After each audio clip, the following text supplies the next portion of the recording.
پھونکوں سے لنگڑے ٹھیک ہو رہے ہیں، آنکھوں سے پتہ نہیں کیا کیا نکال رہے ہیں، پھر ڈرامہ بالکل ٹک ٹک ٹک ٹک ٹک ٹک ٹک ٹک ٹک ٹک ٹک۔ میری بیگم شف بیگم یہاں، یہ اقرار الحسن کو اپریشیٹ کرنے کے لیے اس ایک بندے نے نر والا کام کیا، وہ ڈرا نہیں، پوری قوم کی طرف سے شکریہ ادا کرتا ہوں، تو اس کو اکیلا نہ چھوڑیں، اس کو کیا کریں، سپورٹ کریں۔ کوئی تو خاندانی کام کیا نا اس نے، اللہ تعالیٰ اقرار الحسن کو اس کا بہترین بدلہ عطا فرمائے۔ یہ جو پھونکوں والی سرکار ہے، شف شف، تو انہوں نے بڑا لوگوں کو الو بنایا ہوا ہے، بہت بڑا کراؤڈ سرکار کے گرد جمع ہو گیا ہے، پھونکوں سے لنگڑے ٹھیک ہو رہے ہیں، آنکھوں سے پتہ نہیں کیا کیا نکال رہے ہیں۔ اس پہ میں نے پہلے وہ بیچارہ ناصر مدنی نے بیان کیا تھا کچھ، اس کو اٹھا کے کس طرح سے مارا گیا، پیٹا گیا۔ تو میں نے بھی جب بیان کیا، میں نے کہا بھائی اتنی پھونکے اگر آپ کے پاس ہیں تو آغا خان ہاسپٹل میں ایک سلنڈر بھروا دو، تو جو بھی معذور لوگ ہوں گے ان پہ اسپرے کر دیا کرو، ٹھیک ہو جائیں گے۔ لوگ ڈر رہے ہیں اس کے خلاف بولتے ہوئے نا، کیونکہ بہت پاورفل آدمی ہے، اور ہماری قوم کا ایک بہت بڑا طبقہ جو ایجوکیٹڈ بھی ہے اور اس کے پاس پاور بھی ہے، وہ اس کا مرید بنا ہوا ہے، کیونکہ بے وقوفوں کی پاکستان میں کمی نہیں ہے، اور حکومت تو کنٹرول کرتی نہیں ہے ان چیزوں پہ۔ سعودی عرب میں یہ منجن نہیں چلتے، یو اے ای میں بھی نہیں چلے گا یہ منجن، عربوں میں نہیں چلتا زیادہ تر اس طرح کا منجن۔ کسی عربی کو منجن بیچنا ہوتا ہے تو وہ بھی یہاں آتا ہے، جیسے عراق سے آیا تھا نا پچھلے سال، آپ کو پتہ ہے کہ روحانی ٹوپی ڈرامہ، بڑے لوگ اس کے ارد گرد اکٹھے ہو گئے تھے، میں نے اس کے خلاف بھی بیان دیا تھا، بھائی یہ منجن ہے، تو لوگ نہیں مان رہے تھے، مجھ پہ بھی دباؤ آیا کہ نہیں آپ اپنے بیان سے رجوع کرو، یہ تو بڑے پہنچے ہوئے بزرگ ہیں۔ پھر بعد میں جب پتہ چلا کہ منجن ہے، تو میں تو بار بار کہتا ہوں یہ روحانی کے نام پہ جو بھی، دیکھو بزرگ کی ڈیفینیشن کیا ہے؟ بزرگ کہتے ہیں جو خود بھی گناہوں سے بچتا ہو اور دوسروں کو بھی برائیوں سے روکتا ہو۔ اچھا، یہ جو میں کلپ ریکارڈ کروا رہا ہوں اس کا نام رکھیں اقرار الحسن زندہ باد۔ یہ میں اقرار الحسن کو اپریشیٹ کرنے کے لیے میں تذکرہ کر رہا ہوں، اس لیے میں نے ساتھیوں سے کہا کہ میں اس پہ بات کروں گا نا تو اس کا نام ہی رکھ دینا اقرار الحسن زندہ باد، اور آگے پھونکے بنا دینا بہت ساری۔ تو بزرگ کی ڈیفینیشن کیا ہے؟ ولی اللہ کسے کہتے ہیں؟ ولی اللہ اسے کہتے ہیں خود بھی سنت پر عمل کرتا ہے، لوگوں کو بھی سنت پر چلاتا ہے۔ کچھ چیزیں تو بالکل واضح نظر آ رہی ہیں اس شخص میں جو سنت کے خلاف ہیں بالکل۔ دیکھو بزرگوں کے ہاتھ پہ کرامت ظاہر ہو سکتی ہے، لیکن بزرگوں کے کرامت سینٹر نہیں ہوتے، سمجھتے ہو کہ نہیں سمجھتے؟ کبھی اللہ کسی بزرگ کے ہاتھ پہ کوئی کرامت ظاہر کر دے۔ عیسیٰ علیہ الصلوۃ والسلام تو اللہ کے پیغمبر تھے، پیغمبر کا مقام تو ولی سے بہت اونچا ہوتا ہے۔ مردے کو کہتے ہیں نا قم باذن اللہ، تو وہ مردہ اللہ کے حکم سے زندہ ہو کے کھڑا ہو جاتا ہے۔ لیکن ایسا نہیں ہے کہ حضرت عیسیٰ ابن مریم نے کوئی سینٹر بنا لیا ہو کہ جس کو اپنے مردے زندہ کروانے ہو ہمارے پاس لے آئے، کیونکہ یہ جو معجزہ ہے نا اس کے صدور میں پیغمبر کا کوئی دخل نہیں ہوتا، یہ کس کی طرف سے ہوتا ہے؟ اللہ۔ جب اللہ چاہے گا تو ہو جائے گا، نہیں چاہے گا تو نہیں ہوگا۔ تبھی حضرت عیسیٰ نے ایسا نہیں کیا کہ کوئی باقاعدہ مردوں کو زندہ کرنے کا کوئی ادارہ کھول لیا ہو کہ جس نے اپنا مردہ زندہ کرانا ہے آ جائے میں زندہ کر دوں گا۔ بھائی نہیں، ان کے اختیار میں یہ چیز نہیں ہے۔ جب اللہ نے کہا کہ اب آپ کریں تو میں زندہ کر دوں گا، آپ قم کہہ دیں میں اس کو مردے کو کھڑا کر دوں گا، تو کر دیا۔ نارملی حضرت عیسیٰ یہ کام نہیں کر سکتے تھے۔ اسی طرح حضرت موسیٰ علیہ الصلوۃ والسلام لاٹھی کو سانپ بنا دیا کرتے تھے، یہ معجزہ تھا نا ان کا۔ تو لاٹھی کو جب سانپ بنایا کرتے تھے تو کیا موسیٰ علیہ السلام نے کوئی لاٹھی کو سانپ بنانے کا سینٹر کھول لیا تھا کہ جن لوگوں کو بھی سانپ چاہیے لاٹھیاں لے آئیں، میں ڈھن دم دم دھڑا دھڑ سانپ بنا دوں گا، اور پھر اس کی پبلسٹی کر رہے ہوں؟ بلکہ ہوتا یہ تھا کہ جب اللہ آپ کو کہتا کہ میں اب لاٹھی کو سانپ بناؤں گا تو لاٹھی زمین پہ ڈالتے، سانپ اللہ بنا دیتا۔ جب نہیں ہوتا تو وہ لاٹھی رہتی، کچھ بھی نہیں ہوتا۔ یہی وجہ ہے کہ حضرت موسیٰ جب کوہ طور پہ پہنچے تو اللہ تعالیٰ نے موسیٰ علیہ السلام سے کہا کہ آپ کے دائیں ہاتھ میں کیا ہے؟ انہوں نے کہا لاٹھی ہے۔ کہا زمین پہ ڈالیں آپ۔ حضرت موسیٰ کو نہیں پتا تھا کہ یہ سانپ بن جائے گی، جب زمین پہ ڈالا تو وہ سانپ بن گئی۔ حضرت موسیٰ خوف سے دوڑنے لگے کہ کھا نہ جائے، کاٹ نہ لے، تو اللہ نے فرمایا موسیٰ واپس پلٹ، اقبل ولا تخف، واپس پلٹیں، ڈرنا، خوف نہ کھائیں، سنعیدها سیرتها الاولی، آپ اسے پکڑے ہم دوبارہ لاٹھی بنا دیں گے۔ تو یہ سارے کام کون کر رہا تھا؟ اللہ کر رہا تھا۔ تو حضرت موسیٰ کو پتا تھا میرے ارادے کا اس میں کوئی دخل نہیں ہے، اس لیے حضرت موسیٰ نے کوئی سینٹر نہیں کھولا کہ لوگوں کو کہا ہو کہ جس نے اپنی لاٹھی کو سانپ بنانا ہے آ جاؤ بھائی میرے پاس۔ ہر دفعہ اللہ سے پوچھتے تھے کہ اب کیا ہوگا، تو اللہ بتاتے تھے کہ اب آپ ایسا کریں، لاٹھی کو پھینکیں، یہ پتھر سے پانی کے چشمے نکال دے گی. اب آپ ایسا کریں، آپ لاٹھی کو پانی پہ ماریں، یہ پانی کو 2 حصوں میں ڈیوائڈ کر دے گی. ورنہ حضرت موسیٰ کو اس سے پہلے نہیں پتا ہوتا تھا. اب دیکھیں موسیٰ علیہ السلام جب دریا کے کنارے پہنچے ہیں، پیچھے فرعون کا لشکر آ رہا ہے، تو پریشان ہو گئے بنی اسرائیل کہ ہم تو مارے گئے. تو حضرت موسیٰ نے کیا کہا؟ یہ نہیں فرمایا کہ صبر کرو، میں جو ہے وہ ابھی میرے پاس ایک لاٹھی ہے، دیکھو میں کرتا کیا ہوں. نہ حضرت موسیٰ نے کہا بھائی اللہ ہی جانے کیا ہوگا، ان معی ربی، مجھے یہ پتا ہے اللہ میرا ساتھ نہیں چھوڑے گا، وہ کیسے ہمیں بچائے گا وہ تو اللہ ہی بہتر جانتا ہے. تو پتا تھا موسیٰ علیہ السلام کو یہ لاٹھی ہے بھائی کچھ نہیں کر سکتی، اللہ اب کیسے بچائے گا یہ اللہ کی مرضی ہے. تو اللہ نے وحی کی موسیٰ پر علیہ السلام پر کہ اے موسیٰ اس کو آپ پانی پہ ماریں اور کالطود العظیم، دونوں طرف پہاڑ جیسی موجیں رک جائیں گی. تو جب پیغمبر کا جن کا درجہ ولی اللہ سے بڑا ہے وہ معجزے سینٹر کھول کے نہیں بیٹھتے. جب اللہ ان کے ہاتھ پہ معجزے دکھانا چاہے دکھا دیتا ہے، نہیں دکھانا چاہے تو نہیں دکھاتا. ہمارے نبی صلی اللہ علیہ وسلم نے چاند کے ٹکڑے زندگی میں کتنی دفعہ کیے ہیں؟ بولو نا، 1 دفعہ کیے بس. اور ہر مطالبے کا آپ نے جواب بھی نہیں دیا. مشرکین کہتے تھے کہ سورہ بنی اسرائیل میں آپ دیکھ لیں، لن نؤمن لک حتی تفجر لنا من الارض ینبوعا، اے پیغمبر ہم آپ پر اس وقت تک ایمان نہیں لائیں گے جب تک آپ زمین سے چشمے جاری نہ کر دیں. تو ہمارے نبی نے یہ نہیں کیا کہ یوں کیا اور چشمہ جاری، نہ کہا بھائی میں کہاں سے چشمے جاری کر سکتا ہوں. پھر انہوں نے کہا کہ او یکون لک بیت من زخرف او یکون لک جنت من نخیل، آپ کے لیے کھجور کا باغ ہونا چاہیے، وعنب، انگوروں کے باغ ہونے چاہیے، فتفجر الانہار خلالہا تفجیرا، آپ اس کے بیچ میں نہریں جاری کر دیں، او ترقی فی السماء، آپ کو چاہیے آسمان پہ جائیں اور وہاں سے کتاب لے کر آئیں. یہ فرشتہ کیوں کتاب لے کر آ رہا ہے؟ تو ان سب باتوں کے جواب میں نبی نے کیا کہا؟ اللہ نے فرمایا قل، اے نبی آپ ان کو کہہ دیجئے سبحان ربی، میرا رب ہر عیب سے پاک ہے، یہ سارے کام اللہ کر سکتا ہے، میں نہیں کر سکتا. حل کنت الا بشر رسولا، میں تو ایک انسان ہوں، اللہ کا پیغمبر ہوں، میں نے کب دعوے کیے کہ میں یہ سب کچھ کر سکتا ہوں؟ اب سوال پیدا ہوتا ہے جب نہیں کر سکتے تو پھر چاند کے 2 ٹکڑے کیوں کر دیے؟ بھائی اللہ نے کرا دیے اس وقت، جب اللہ کرا دے گا تو کر لیں گے. وہ بھی ایک ہی دفعہ ہوئے ہیں. اب یہ تھوڑی تھا کہ جب بھی کوئی آتا نبی کے پاس کہ آپ میرے سامنے ٹکڑے کریں تو پھر آپ 2 ٹکڑے کرتے، پھر کوئی تیسرا آتا ٹکڑے کریں آپ ٹکڑے کریں. اور شف والی سرکار کے پاس جب بھی کوئی لنگڑا جا رہا ہے سیدھا ہو کے جا رہا ہے، جب بھی کوئی اندھا آ رہا ہے سیدھا ہو کے آ رہا ہے، جب بھی کوئی آڑا ترشا ایک دم نٹ بولٹ سیدھے کیے شف سیدھا. یہ کون سی پھونک ہے بھائی؟ جو کام پیغمبروں کے معجزے اتنی کثرت سے جو ہے نا، اور معجزے سینٹر نہیں کھلتے باقاعدہ. تو پیغمبروں کے بعد دنیا میں اللہ کے ولی آتے ہیں، ان کے ہاتھ پہ اللہ بعض دفعہ کرامت ظاہر کر دیتے ہیں، لیکن وہ کرامت سینٹر کھول کے نہیں بیٹھتے. کرامتیں بھی ہوتی ہیں بعض دفعہ اللہ کسی ولی کے ہاتھ پہ، جیسے سلیمان علیہ الصلوۃ والسلام جو تھے، انہوں نے کہا کہ بھائی کون ہے جو ملکہ سبا کا تخت اٹھا کے لائے گا؟ ایک جن نے کہا میں لے کر آؤں گا. ایک بزرگ بیٹھے ہوئے تھے، انہوں نے کہا پلک جھپکنے سے پہلے حاضر کر دوں گا. یہ کہا اور تخت حاضر. 1 دفعہ ہو گیا بس. یہ کیوں؟ اللہ نے ان بزرگ کے دل میں الہام کر دیا کہ میں آپ کے ہاتھ پہ کرامت ظاہر کروں گا. اب ظاہر ہے کوئی انسان یہ کام نہیں کر سکتا، یہ اللہ نے کر دیا. تو کیا وہ بزرگ کرامت سینٹر کھول کے بیٹھ گئے کہ جس کو اب تخت منگوانا ہوگا شف تخت حاضر؟ 1 ہی دفعہ ہوا ہے. اس سے زیادہ ہونا شروع ہو جاتا تو نظام عالم تباہ ہو جاتا. اب ایسا نہیں ہوا. اب دیکھو قرآن کہتے ہیں ہم نے سلیمان علیہ السلام کے تابع ہوا کو کر دیا تھا.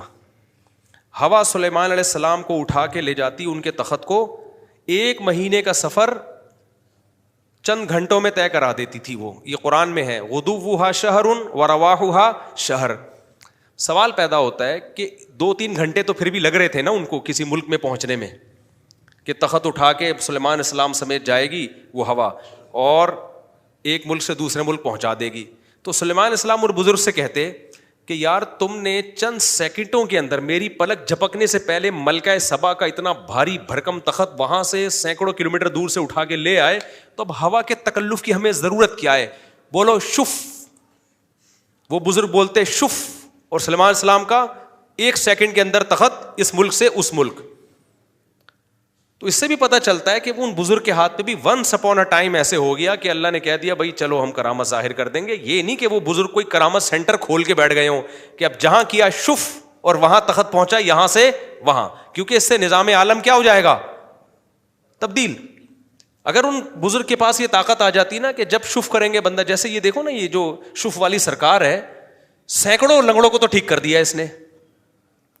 تو آغا خان ہاسپٹل کا تو واٹ لگنے والی ہے میرا خیال ہے تھوڑے دنوں میں, کیا خیال ہے؟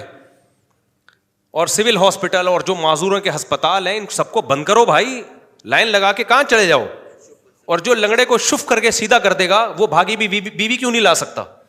کتنے لوگ میرے پاس آئے ہیں 6 مہینے سے ہماری بیگم جناب ناراضی چل رہی ہے.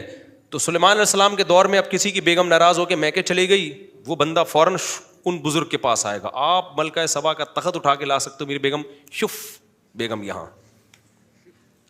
خود ان کے اپنے معذور بچے پیدا ہوتے ہیں, یہ شف کر کے ٹھیک نہیں کر سکتے. اللہ نہ کرے, اللہ نہ کرے آج شف والی سرکار کا ایکسیڈنٹ ہو جائے, اللہ نہ کرے کسی کا باپ بھی ٹانگ جوڑ کے دکھائے ان کی, شف کرتا ہوا ساری زندگی گزار دے گا, اپنی ٹانگ نہیں جڑے گی.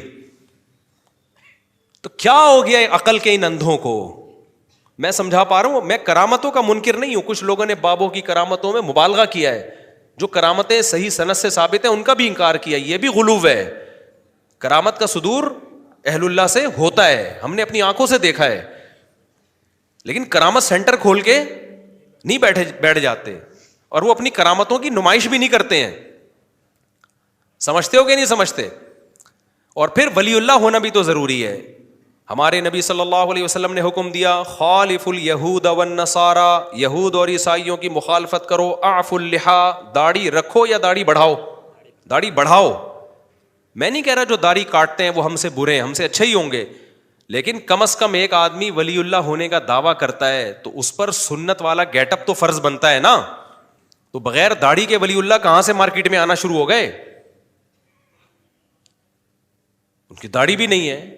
آپ گیٹ اپ دیکھ لیں, جو رنگ برنگی گیٹ اپ ہے, جو فنکاروں اداکاروں والا گیٹ اپ ہوتا ہے, وہ جو ایکٹروں پہ سجتا ہے, علماء پہ یہ گیٹ اپ سجتا ہے. اگر میں یہاں رنگ برنگی نیلی پیلی بتیاں لگا کے آ جاؤں, آپ بولو گے مفتی صاحب کسی شوٹنگ میں جا رہے ہو یا جمعے کا بیان کرنے آ رہے ہو؟ تو ولی اللہ والا نہ گیٹ اپ ہے نہ چہرے پہ ہر وقت ناموس رسالت, ختم نبوت, ناموس رسالت کے نعرے لگاتے ہو. یار تم پیغمبر سے اتنی محبت نہیں ہے کہ پیغمبر نے حکم دیا داڑھی بڑھانے کا, وہ تو تم سے بڑھ نہیں رہی ہے.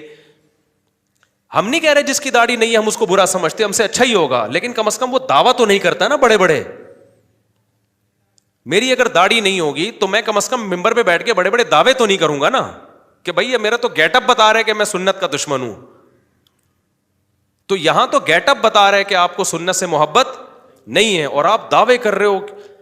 وہ کہہ سکتے ہیں کہ میں تو دعوے نہیں کر رہا.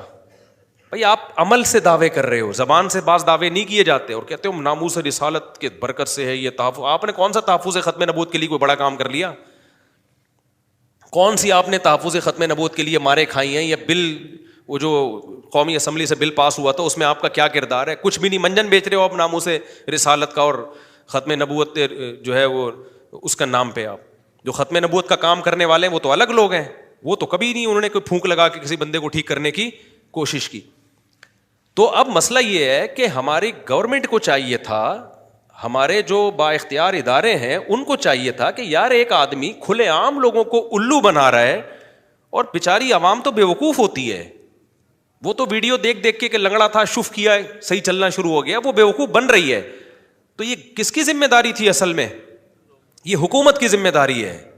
جیسے سعودی عرب میں یہ شف والی سرکار ذرا ایک پھونک تو لگائے نا, ایسے لوگوں کی فوراً سعودی گورنمنٹ 2 منٹ میں ساری پھونکیں نکال دی. یہ روحانیت کے نام پہ جتنے منجن انڈیا, پاکستان اور بنگلہ دیش میں بکتے ہیں پوری دنیا میں کہیں نہیں بکتے. یہ جن چڑیل بھوت بھگانے والے بھی سارے آپ کو یہیں ملیں گے, سعودیہ میں نہیں ملیں گے. اگر سعودیہ میں ہے تو یہاں سے بندہ گیا ہوا ان کو خراب کر رہا ہوگا جا کے, وہاں کا نہیں ہے.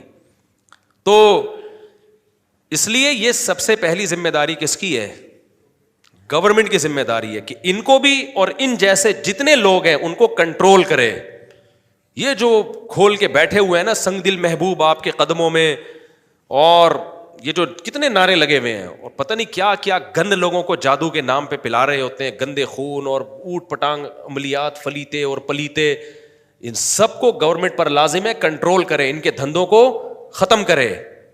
سمجھتے ہو کہ نہیں سمجھتے ہو؟ جو بھی روحانیت کے نام پہ دکان کھول کے بیٹھا ہوا ہے بند کرے بھائی. ہاں دم کرنا رقیہ شریعت سے ثابت ہے. کل میرے پاس ایک آدمی آیا بیچارے پہ جن تھا, تو واقعی لگ رہا تھا کہ اس پہ, تو میں نے اس کو کہا, میں نے کہا کہتے میں کیا کروں, میں نے کہا بھائی آپ, میں نے بھی اس پہ دم کر دیا, میں نے کہا آپ جاؤ اپنے محلے کے امام سے جو بھی نیک آدمی ہو ان سے دم کروا لو, بس اس سے آگے بڑھنے کی کوشش, ٹھیک ہو جاؤ ٹھیک ہے, نہیں ہو تو صبر کرو. اس سے آگے لمٹ کو کراس کیا نا, وہ کسی سرکار کے پاس چلے گئے آپ یا عامل کے پاس چلے گئے. میں نے کہا وقتی فائدہ ہوگا, اس کی گارنٹی دے رہا ہوں, لیکن اس سے بڑی مصیبت میں پھنسو گے اور پھنستے چلے جاؤ گے ان تعویذ گنڈوں میں. اور یہ جو اس قسم کی جو فلیتے, اور اصل میں تو لفظ ہے فتیلہ, دھاگے کو بولتے ہیں یہ لوگ, دھاگے واگے بھی پڑھتے ہیں نا, تو لفظ ہے فتیل. تو ہمارے حضرت اس کو بگاڑ کے پڑھتے تھے فلیتا. لوگ چونکہ لوگوں کو اردو صحیح نہیں آتی, عربی کا لفظ ہے یہ, تو فتیل کو لوگ فلیتا بول دیتے ہیں. تو حضرت نے اس کا نام رکھا تھا پلیتا. حضرت نے فرمایا کچھ پبلک نے بگاڑا ہے, کچھ ہم اس کو بگاڑ دیتے ہیں تاکہ اس کی عظمت لوگوں کے دلوں سے نکلے. تو یہ جو آج کل لوٹ پٹانگ قسم کی دھاگا, کوئی ادھر باندھا ہوا ہے, کوئی ادھر دھاگا باندھا ہوا ہے, ادھر کچھ باندھا ہوا ہے, ادھر کچھ باندھا ہوا ہے, ادھر کچھ باندھا ہوا ہے. اب ہمیں دیکھو, ہم نے کوئی دھاگا شاگا نہیں باندھا ہوا, تو ہمارے والد صاحب بھی نہیں مانتے تھے, ہماری دادی بھی نہیں مانتی تھی. ہم نے جن کو اپنے بزرگوں کو اپنی زندگی میں دیکھا, اپنے خاندان کے بڑوں کو, اپنے شیخ کو بھی دیکھا, سب کے سارے مسائل اللہ کا شکر ہے حل ہو رہے ہیں. اور سارے مسائل تو دنیا میں حل ہو بھی نہیں سکتے, کبھی پریشانیاں بھی آتی ہیں, کبھی خوشیاں. ہمارے ساتھ بھی یہ چلتا رہتا ہے. آپ کو جب میں ممبر پہ بیٹھا ہوا خوش نظر آ رہا ہوں تو کیا مطلب مجھے کوئی پریشانی نہیں آتی؟ ہر طرح کی آتی ہیں بھائی, ہم بھی اسی سوسائٹی کے ہیں. کبھی گھر میں عزت ہوتی ہے, کبھی طبیعت سے بےزتی ہو جاتی ہے گھر میں, الحمدللہ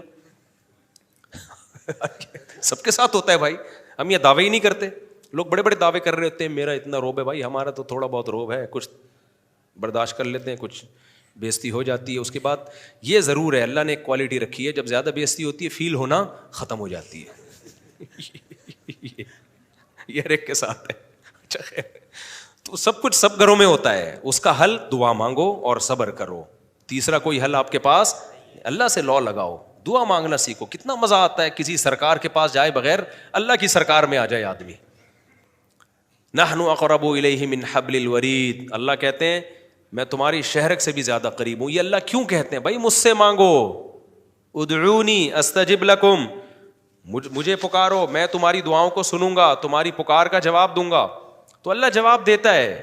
کچھ لوگ اس جواب کو سنتے ہیں اور جو بہرے ہیں ان کو وہ جواب سنائی نہیں دیتا. وہ جواب یہی ہے کہ اللہ یا تو اس دعا کو پورا کر لیتا ہے یا دل میں تسلی ڈال دیتا ہے کہ بھائی تم نے اپنا کیس میرے دفتر میں فائل کر دیا ہے, اب جو ہوگا تمہارے ساتھ تمہارے لیے بہتر ہوگا. بعض لوگوں کے لیے پریشانیوں میں رہنا ہی بہتر ہے. ایک آسیب والی عورت صحابیہ رضی اللہ عنہا نبی کے پاس آئیں, پریشان ہو جاتی تھیں. جب آسیب کا دورہ ہوتا تو کپڑے پھاڑ دیا کرتی تھیں. تو یا رسول اللہ میرا علاج کریں. آپ نے فرمایا دیکھو میں اللہ سے دعا مانگوں گا تم ٹھیک ہو جاؤ گی, لیکن پھر جنت کی خوشخبری نہیں ہے, کیونکہ اللہ چاہتا ہے کہ تم اسی غم میں رہو, اور یہی غم کا برداشت کرنا تمہارے جنت میں داخلے کا ذریعہ بنے گا. ہر ایک کو الگ طرح سے اللہ آزماتا ہے نا. اسی غم میں برداشت کرو گے تو دنیا مسافر خانہ ہے, کسی کا خوشیوں میں ٹائم پاس ہو جاتا ہے, کسی کا غموں میں. پاس سب کا ٹائم ہوتا ہے, مرنے کے بعد سب کی قبریں ایک جیسی ہوتی ہیں. جو غم میں صبر کر کے چلا گیا وہ ادھر جنت کے مزے, اور جو خوشیوں میں اللہ کو یاد کر کے گیا ادھر بھی اس کی جنت کے مزے, اور جو خوشیوں میں اترانے لگا ادھر برباد ہوگا, اور جو غم میں بے صبری کا مظاہرہ کرے گا وہ بھی ادھر برباد ہوگا. حدیث میں آتا ہے بعض لوگ ایسے ہیں دنیا میں بھی پریشان آخرت میں بھی پریشان, کیونکہ یہاں غم آئے صبر نہیں کیا. تو ان صحابیہ نے عرض کیا یا رسول اللہ میرا علاج کیجئے تو یا دعا کیجئے میرے لیے. آپ نے فرمایا میں دعا کروں گا اللہ تمہیں اس بیماری سے شفا دے دے گا, لیکن پھر جنت کی گارنٹی نہیں ہے, پھر عمل دیکھا جائے گا تمہارا. جنت والا عمل کیا تو جنت میں, جہنم والا عمل کیا تو جہنم میں, جیسے سب لوگوں کی آزمائش ہے. لیکن اگر تم اس بیماری میں صبر کرتی ہو تو میں تمہیں جنت کی ضمانت دیتا ہوں. اب بتاؤ اسی بیماری میں صبر کر کے یقینی جنت چاہیے یا غیر یقینی جنت چاہیے؟ یہ نہیں کہا کہ پھر اگر بیماری میں صبر, بیماری ٹھیک ہو گئی تو جہنم میں جاؤ گی, نہیں, پھر بھی چانس ہے جنت میں جانے کا, لیکن ضمانت نہیں ہے. تو اس حدیث سے پتہ چلتا ہے کہ بعض لوگوں کو اللہ دنیا میں ٹینشنیں دیتا ہی اس لیے کہ ان کے اعمال میں اتنی طاقت نہیں ہوتی کہ جنت واجب کر لے. اللہ کہتے ہیں پریشانیوں میں رکھو, صبر کرے گا اسی پہ جنت ملے گی اس کو. ان اللہ اذا احب قوما ابتلاہم، صحیح حدیث ہے، اللہ بعض دفعہ کسی قوم سے جب محبت کرتے ہیں مصیبتوں میں ڈال دیتے ہیں، اللہ کہتے ہیں چل تو اسی ٹینشن میں زندگی گزار، میرے پاس آئے گا دھل دھلا کے آئے گا، سارے گناہ تیرے دنیا میں معاف ہو چکے ہوں گے. تو ان صحابیہ نے کہا ٹھیک ہے، اگر جنت کی ضمانت ہے اس بیماری کو میں برداشت کروں گی، لیکن فرمایا کہ میں جو جسم کے کپڑے پھاڑ دیتی ہوں اتنی دعا کریں کہ یہ نہ کروں، کیونکہ حیادار خاتون تھیں، کپڑے پھاڑنے سے ظاہر ہے سطر کھلنے کا خطرہ ہوتا ہے، تو اتنا کم از کم، اس کا شریعت سے تعلق ہے نا حیا سے، تو آپ نے فرمایا ہاں اتنی دعا ہوگی کہ اس بیماری میں تم کپڑے نہیں پھاڑو گی. ان صحابیہ نے ساری زندگی بیماری برداشت کی. اللہ ہم سب کو بیماریوں سے بچائے، آزمائشوں سے بچائے. لیکن بھائی اگر آزمائش آ جائے تو نہ شف والی سرکار کے پاس جاؤ، نہ کسی عامل کے پاس جاؤ، نہ کسی ریون کے مقیم عامل کے پاس، نہ کسی دیوبندی مقیم عامل کے پاس، نہ کسی بزرگ کے خلیفہ عامل کے پاس، نہ کسی اہل حدیث عامل کے پاس، نہ کسی بریلوی عامل کے پاس، نہ کسی شیعہ عامل کے پاس. عامل ہونا ہی کافی ہے، لکھا ہوتا ہے نا نام ہی کافی ہے. فلپ سب سے بہتر ہے، پہلے کس اشتہار آیا کرتا تھا، نام ہی کافی ہے. تو کیا کرنا ہے؟ اتنا ضرور ہے کہ رقیہ جو حدیث سے ثابت ہے، سورہ فلق، سورہ ناس، آیت الکرسی، یہ جو دعائیں ہیں، تو وہ مسجد کے امام ہے جو نیک آدمی ہو اس سے جا کے دم کرا لو. امام اکثر نیکی ہوتے ہیں، تبھی تو بیچارہ نماز پڑھا رہا ہے. تو نماز پڑھانے کی بھی ایک برکت ہوتی ہے نا. قاری صاحب سے دم کروا لو، امام صاحب سے دم کروا لو، کسی مولوی صاحب سے دم کروا لو. میرے پاس فرصت ہے تو میں پھونک مار دوں گا، لیکن میرے پاس فرصت نہیں ہے، کیونکہ پھر پھونکوں کی لائن لگ جائے گی اور میری اپنی پھونک نکل جائے گی. حقیقت ہے، کیونکہ میرے پاس اتنی پھونکیں نہیں ہیں جتنی اس پھونکوں والی سرکار کے پاس ہیں. امپورٹ ہو رہی ہیں پھونکیں. تو کسی سے بھی دم کرا لو. لوگ کہتے ہیں کس سے کرائیں؟ جو یہ کام نہ کرتا ہو اس سے کراؤ، بس یہ ذہن میں رکھو، ٹھیک ہے نا؟ جو یہ کام نہ کرتا. اور بار بار میں کہتا ہوں مفتی موسیٰ روحانی بازی رحمہ اللہ تعالی عامل نہیں تھے. وہ ایک کرامت تھی ان کی، ایک کرامت تھی ان کی. ان کے بیٹے نے بھی بتایا کہ ہمارے والد صاحب عامل نہیں تھے. بعض بزرگوں کے ہاتھ پہ کرامت ظاہر ہو جاتی ہے، تو کرامت تو کسی کے ہاتھ پہ بھی ظاہر ہوتی ہے کہ وہ کسی کو بھی کچھ بھی لکھ کے دے دیا وہ ٹھیک ہو جاتا تھا، وہ کرامت کے طور پر. تو انہوں نے بھی کوئی کرامت سینٹر تھوڑی کھولا ہوا تھا کہ میڈیا پہ لا کے دیکھو میں یہ ہوں، میں یوں ہوں. اور پھر اسٹائل بھی تو دیکھو نا، جیسے ڈرامہ بالکل ٹک ٹک ٹک ٹک ٹک ٹک ٹک ٹک ٹک ٹک. تو یہ ٹوٹل اے ٹو زیڈ کیا ہے. اور مفتی موسیٰ روحانی بازی کی اگر کرامت تھی تو وہ تو سمجھ میں بھی آتی ہے. پراپر داڑھی تھی ان کی، تہجد گزار تھے، ساری زندگی دین کی تبلیغ میں گزری ہے. ان پہ تو سمجھ میں بھی آتا ہے نا. ان لوگوں کی کیا ماضی اٹھا کے دیکھو، حال دیکھو، مستقبل دیکھو. میں نہیں کہہ رہا کوئی بری حرکتیں کی ہوں گی انہوں نے، ہم سے اچھے ہی ہوں گے، لیکن گیٹ اپ سے دیکھ لو آپ، اور کیا کوئی ماضی میں کون سی قربانیاں دی ہیں. سب سے پہلی بات تو جو چیز 2 اور 2 4 کی نظر آ رہی ہے وہ کیا ہے؟ داڑھی نظر آ رہی ہے سب سے پہلے. کوئی ایک صحابی آپ نے دیکھا چھوٹی داڑھی والا؟ کبھی سنا آپ نے؟ نہ صحابہ داڑھی کاٹتے تھے نہ چھوٹی کرتے تھے. تو خالف الیہود والنصارى، حدیث میں اس کو سخت ممانعت کی گئی ہے. اعفوا اللحیٰ، رکھو نہیں، بڑھاؤ داڑھی. تو جو بھی نبی سے عشق اور محبت کا دعویٰ کرتا ہے سب سے پہلے اس کا گیٹ اپ کیا ہونا چاہیے؟ اس کی گیٹ اپ سے. تو آپ داڑھی نہیں رکھ رہے، آپ کا ذاتی مسئلہ ہے، ہم کسی کو برا بلا نہیں کہہ رہے، لیکن کم از کم بڑے بڑے دعوے تو نہ کرے نا ایسا آدمی. تو شف والی سرکار جو ہے، تو لوگ ان سے ڈر رہے تھے شف والی سرکار سے. اقرار الحسن نے خاندانی کام کر دیا. ہمیں بھی جب میں نے اس کے خلاف بیان دیا نا تو بہت اسٹرائکیں دی، بہت پاورفل لوگ ہیں یہ، بہت اسٹرائکیں دی. حالانکہ اسٹرائک دینے کی ضرورت نہیں تھی چینل کو، آپ کو چاہیے تھا شف. چینل اڑ گیا. کیا خیال ہے بھائی؟ ایک شف، آپ کے جب شف سے ایک ہڈی جڑ سکتی ہے، 30 سال سے ایک آدمی پیرالائز ہے، ٹھیک ہو سکتا ہے، تو آپ کے ایک شف میرے چینل پہ شف کرو اور چینل بڑھ جانا تھا.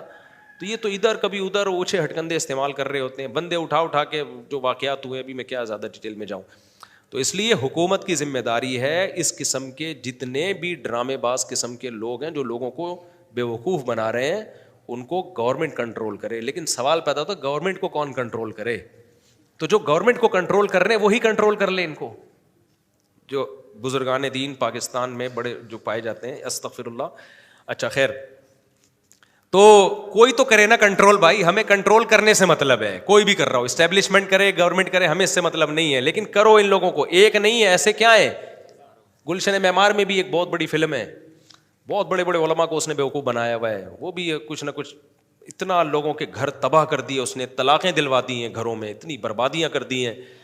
تو اس لیے میں ابھی یہ جو میں ریکارڈ کروا رہا ہوں نا, یہ اقرار الحسن کو اپریشیٹ کرنے کے لیے. اس ایک بندے نے نر والا کام کیا, وہ ڈرا نہیں, ورنہ یہ لوگ بہت مضبوط لوگ ہیں, تو وہ ڈرا نہیں, اس نے ایک ہمت کی ہے, تو اب آپ اس ہمت میں اس کا ساتھ دیں. اور ہر پازیٹیو کام میں عیب نہیں تلاش کرنا چاہیے. بعض دفعہ کوئی بندہ ٹھیک بھی کر رہا ہوتا ہے, ہم ہر چیز میں ہمیں کہ یہ اصل میں یہ جو کر رہا ہے نا اس کے پیچھے اصل میں یہ ہے, اصل میں یوں, اصل گھما گھما کے کوئی بھی اچھا کام پاکستان میں کر ہی نہیں سکتا. تو جو اچھا کر رہا ہے بھائی اچھا کر رہا ہے, سمجھ میں 2 کی طرح نظر آ رہا ہے کہ یہ اچھا ہو گیا.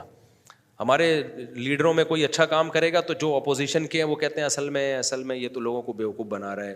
آپ کا جب وہ لیڈر ہوگا تو بیوقوف نہیں بنا رہا, جب اپوزیشن میں ہوگا تو وہ کیا کر رہا ہے, بیوقوف بنا رہا ہے. تو جو بھی اچھا کام کر رہا ہے آپ نے کیا کرنا ہے, اپریشیٹ. تو اقرار الحسن نے خاندانی کام کیا ہے, آپ کی ذمہ داری ہے کہ اقرار الحسن کے اس کلپ کو وہ کام کیا کہ اس نے بتایا کہ یہ ایسے فراڈ ہوتا ہے, آنکھوں سے اس طرح سے چیزیں نکال لی جاتی ہیں, زنجیریں, یہ سب ہاتھ کی صفائیاں ہیں. یہ جو سوئیاں انڈوں سے نکالتے ہیں نا, یہ بڑی ڈرامے بازی ہے. یہ عامل لوگ کیا کرتے ہیں کہ وہ جن چڑیل بھوت ہے اور یوں یوں کیا انڈا نکال دیا, وہ ہوتا ہی ہے, پھر اس میں سوئیاں ہوتی ہیں, تو یہ سب ہاتھوں کی صفائیاں ہوتی ہیں, یہ شعبدے ہوتے ہیں. اچھا گورے انگریزوں میں ایک اچھی بات کیا ہے, انگریزوں میں بھی یہ ڈرامے ہیں لیکن وہ اس کو ڈرامہ ہی کہتے ہیں, وہ مذہبی تڑکا لگا کے روحانیت کے نام پہ بیچتے نہیں ہیں. گورے جو ہے نا, آپ نے دیکھا ہوگا کبوتر نکال رہے ہیں اور میجک شو ہوتے ہیں نا ان کے یہاں, تو اس کو شو ہی سمجھتے ہیں وہ. اب ایسا نہیں ہوتا گورے یہ میجک شو کر کے اب منجن بیچنا شروع کر دیں کہ اس کا مطلب ہم پہنچی ہوئی سرکار ہیں, اب پھونکے لگاؤ اور ہدیے لو لوگوں سے. وہ کہتا بھائی ایک میجک ہے, نظر کو کیا ہے, یہ ایک دھوکہ ہے, تو ایک فن ہے, پیسے لے کے سکھا بھی دیتے ہیں وہ فن. تو انہوں نے اس کو جتنی اوقات تھی اتنا رہنے دیا. ہمارے ہاں مذہب کا منجن بکتا ہے, اور یہ جتنے بھی جن چڑیل بھوت والے کیسز ہیں نا, یہ مذہبی لوگوں میں ہی ملیں گے آپ کو. میں جاپان گیا نا, وہاں کسی جیپنیز پہ جن چڑیل بھوت نہیں دیکھا میں نے تفتیش کی, میں نے کہا یار یہاں جن چڑیل بھوت آتے ہیں؟ انہوں نے کہا ہاں آتے ہیں. ان لوگوں پہ آتے ہیں جو ان کے مذہبی لوگ ہیں اور جن کا مذہبی اسکالر سے تعلق ہے, جو ان کے مندر میں یا جو بھی ان کی عبادت گاہ میں بیٹھا ہوا ہوگا نا, وہاں جاؤ گے تو جن بھی آئے گا, بھوت بھی آئے گا اور چڑیل بھی. انگریزوں میں بھی جن چڑیل بھوت ایک بھی نہیں ہے, لیکن جن کا پادریوں سے تعلق ہے نا, ان پہ جن بھی, بھوت بھی اور چڑیل بھی, اور پادری جن بھی اتارے گا, بھوت بھی اتارے گا, چڑیل بھی اتارے گا. ہندوستان میں, انڈیا میں آپ چلے جاؤ, جو ان کے سائنٹسٹ ہیں, ان کے جو سیکولر اور لبرل لوگ ہیں, کسی پہ نہ جن آئے گا, نہ بھوت آئے گی, نہ چڑیل آئے گی. نہیں یاری بات, اتنے پاورفل ہوتے تو اب تک یہاں آ چکے ہوتے. بولتے مفتی تو ہمارے خلاف 20 سال سے تقریریں کر رہا ہے, کوئی ایک چڑیل تو آتی نا, مجھے تو سب سے پہلے تانے دیتی. کیا خیال ہے کہ یار بس کر, بہت بول لیا تو نے ہمارے خلاف. اب تک کی رپورٹ کے مطابق نہ مجھ پہ جن ہے, نہ بھوت ہے, نہ چڑیل ہے. تو یہ انہی لوگوں کے پہ منجن بکتا ہے جو ان لوگوں کو زیادہ لفٹ کراتے ہیں. تو ہندوؤں میں بھی آپ دیکھ لو, جو ان کے ایجوکیٹڈ لوگ ہیں, سائنٹسٹ ہیں, کوئی نہ جن, نہ بھوت, نہ چڑیل. لیکن جس کا پنڈت سے تعلق ہوگا نا, ہر دوسرے دن بعد اس پہ چڑیل آ رہی ہوگی, پنڈت جی کے پاس جائے گا اور وہ چڑیل اتارے گا.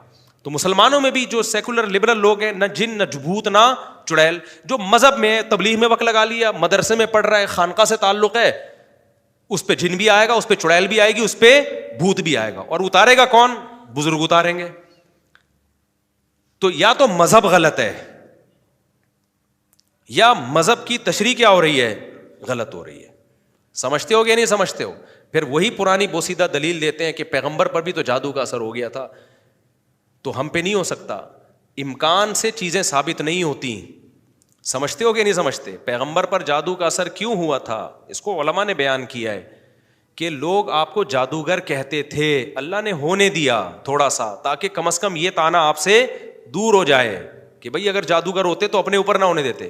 ورنہ اس سے بڑا سوال یہ ہوتا ہے کہ ابو بکر پہ کیوں نہیں ہو گیا, عمر پہ کیوں نہیں ہو گیا, عثمان پہ کیوں نہیں ہو گیا, علی پہ کیوں نہیں ہو گیا رضی اللہ عنہ. یہودیوں نے کہ ان پہ کوشش نہیں ہوگی.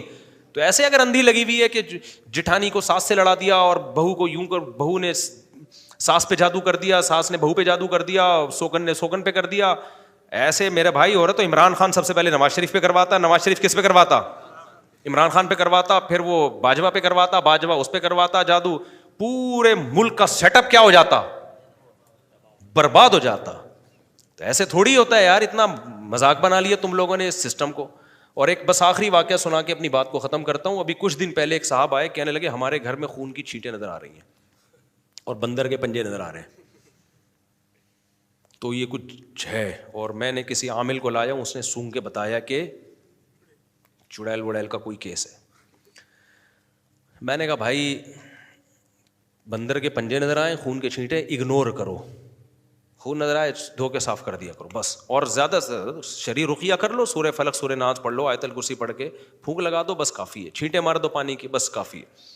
کہہ رہے نہیں حضرت چوریاں بھی ہو رہی ہیں اور گھر میں وہ جنات چوری بھی کر رہے ہیں, اور ہمارے گھر میں تو کوئی چور نہیں ہے, سب نیک پرہیزگار ہیں. میں نے کہا جن تو پکڑ لیا میں نے کہا جو بے غیرت چوری کر رہا ہے نا گھر کا فرد, وہ آپ کی توجہ چوری سے ہٹانے کے لیے بندر کے اسپیشل آرڈر پہ پنجے بنوا کے کیا کر رہا ہے, چھپوا رہا ہے گھر کے اندر. اب میں نے کہا 100% میں حلفیہ بول سکتا ہوں گھر کا چور ہے یہ. میں انہیں اس کے منہ پہ نہیں کہا, لیکن میرا دل چاہ رہا تھا کہ ہو سکتا ہے وہ آپ ہی ہو, کیونکہ بعض دفعہ نا کیس وہی کرتا ہے جو خود مجرم ہوتا ہے. یہ بھی ہوتا ہے بعض دفعہ, یہ ہوتا ہے کہ جو آدمی خود چوریاں کر رہا ہے نا, تو بیوی بچوں کی طبیعت ہٹانے کے لیے وہ کہتا ہے میں مفتی صاحب سے پوچھ کے آیا ہوں, وہ خود کہہ رہے ہیں بھائی یہ کیا ہے, جن چڑیل بھوت ہے, اور خود ہی پنجے لا کے لگا رہا ہوگا. اور کون تحقیق کرے گا کہ یہ فارم مرغی کے پنجے ہیں یا بندر کے پنجے ہیں؟ پنجے تو دونوں کے تقریباً ایک ہی جیسے ہوتے ہیں. چھینٹے کس کی ہیں, کیا ہے, کلر ہے, کیا ہے, کوئی لیب میں ٹیسٹ تھوڑی کروایا ہے. تو یہ بڑے بڑے فراڈ ہوتے ہیں بھائی دنیا میں. گورا کیا کرے گا, گورے کی ترقی جو اللہ نے اس کو مادی ترقی دی ہے, وہ ہر چیز کو اینالائز کرتا ہے, تجزیہ کرتا ہے. یہ ہمیں خرابی, حدیث میں آتا ہے تقوم الساعہ والروم اب اکثر الناس, قیامت جب قائم ہوگی نا, رومی یعنی جو گورے ہیں نا انگریز, یہ پھر بھی دنیا میں بہت ہوں گے. وجہ اس کی کیا ہے؟ صحابی کہتے ہیں میں نے جب ان میں دیکھا تو ان میں دیکھا ان کو جب کوئی نقصان ہوتا ہے نا تو اس کا تجزیہ کرتے ہیں, اسباب تلاش کرتے ہیں یہ ہو کیوں رہا ہے, اس کی تہ تک گھسنے کی کوشش کرتے ہیں, پھر اس غلطی کو دوبارہ ریپیٹ نہیں کرتے. ہمارے یہاں جب نقصان ہوگا تو اس کے سبب میں نہیں جائیں گے, میاں بیوی میں جھگڑے ہو رہے ہیں, سبب میں نہیں جائیں گے کہ غلطی کس کی ہے, فوراً عاملوں کے چکر میں اب یہ اس نے اندر جو ہے نا ایک بیل تھی اس کے اوپر تعویذ چھپایا ہوا, اس وجہ سے لڑ رہے ہیں. اور ساس بہو کی لڑائی ہے تو دیکھ نہیں رہے غلطی کس کی ہے, گھر میں مسئلہ کیوں پیدا ہو رہا ہے, نہ یہ کسی نے کیا کیا ہے, جادو کیا ہے, یہ کیا ہے.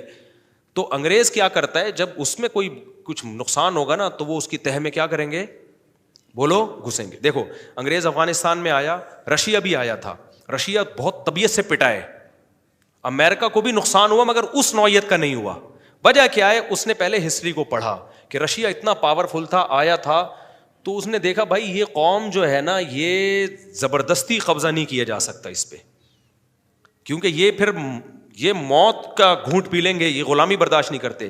تو انگریز جب آیا نا افغانستان میں تو ٹافیاں بانٹی اس نے بچوں کو, اس نے الیکشن کروا کے فوراً ایک حکومت بنا دی, اور حکومت میں اس نے کہا پشتو جو اسپیکنگ ہے نا وہی صدر ہوگا, اور کہا میں تمہارا رہنما ہوں, میں دوستی کے لیے آیا ہوں. وہ الگ بات ہے, وہ ان کو سمجھ میں پھر بھی انہوں نے کہا, پھر بھی نکالا اس کو, لڑائی کی انہوں نے, جہاد کیا انہوں نے کہا نہیں بھائی ہم نہیں برداشت کرتے.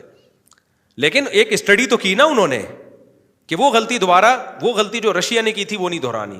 اور اب جو ان کو اس 20 سال کے تجربے کے بعد جو چیز ان کے سامنے آئی کہ بھائی اس ملک کا رخ ہی نہیں کرنا ہے, یہ ملک جنگ کے لیے بنا ہی نہیں ہے, جنگ سے مراد کوئی اور غیر قوم آ کے اس پہ حکومت کرے گی, کام کرنا ہی نہیں ہے.